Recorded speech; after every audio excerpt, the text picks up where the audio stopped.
Well, hi, I'm Matt. And I'm Sherry, and today we'll be tackling some of the basics of decorating and home projects. We'll talk a little bit about furniture styles. I'll show you how to make your own workbench, then it's on to no-sew window coverings. Sounds like it's going to be a great day Around the house.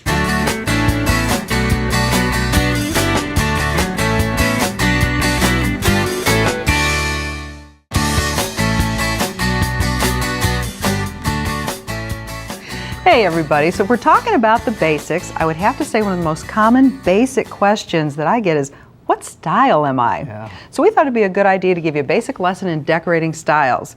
Now the reason I haven't talked too much about this in the past is that today it seems like most people have developed a style of their own, not really a textbook style like the ones we're going to show you. Well, in my book, your style is better because, well, it has a history, there are stories behind the items, and some may be family heirlooms, and all put together, they create a home that is comforting, familiar, and just right for you.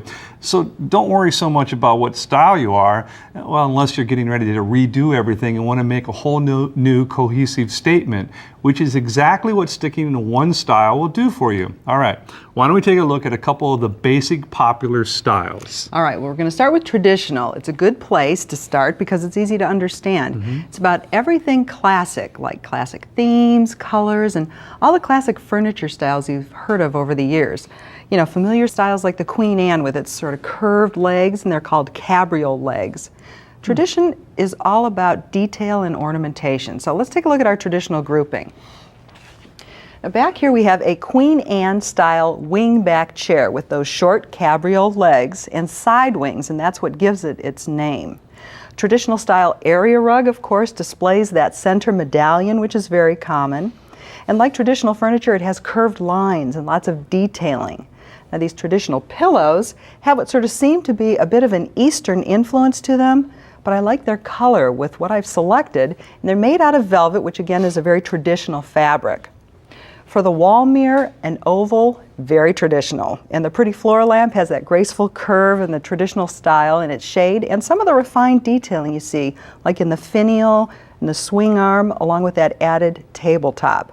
So basically, a combination of traditional elements will create a very classic and timeless look. Well, in stark contrast to traditional is contemporary style. Now, where traditional styles have been around for hundreds of years, contemporary furnishings have been around since about the 1940s. Now, contemporary style is all about organic and geometric lines and shape. So let's look at our contemporary chair. Now, very clean lines, basic rectangles, but put together to create a seat, back, and arms. Then just toss in a couple of bold colored pillows on that neutral chair to bring in a punch of color. Now, the pillows, I think, are just like art themselves.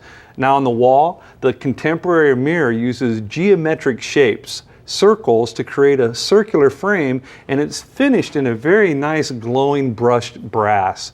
Now this very linear floor lamp with rounded rectangular shades finishes the contemporary look. So basically with contemporary style, and I know you've heard this before, less is more. All right, let's take a real quick look at transitional. Now this is a style that's very popular today because it lies somewhere between traditional and contemporary, which seems like a tough thing to do, but basically it's a less detailed traditional and a softer, more detailed contemporary. But like contemporary style, it uses neutrals and textures, so the finished look is about comfort and practicality. It's more relaxed and probably common today because it's for busy, active families. Now notice that the chair has cleaner lines than the traditional wingback, yet those soft curves that many of the straight line contemporary styles don't have. The rug is neutral but more curvilinear and detailed like traditional. Simple pillow has some detail but doesn't go overboard, and the mirror is in a nice wood but plain and casual. Now, less curves are seen in lighting pieces as well. In our transitional room, you see some clean lines in the occasional tables, but then the soft round arms and back of the upholstery warms the room. So that's a lot to absorb for now. And next time I think we'll go over style and we'll talk about French country, which is very inviting, colorful, and full of old world details. Mission style, which emphasizes natural materials, especially wood, and then Americana, which is a broad topic that we could probably cover by itself, so it's very varied. Now, they are all very interesting, and the information is certain to expand your knowledge of of interior design and decorative style. It certainly has mine. And more information on decorative style is available on our site.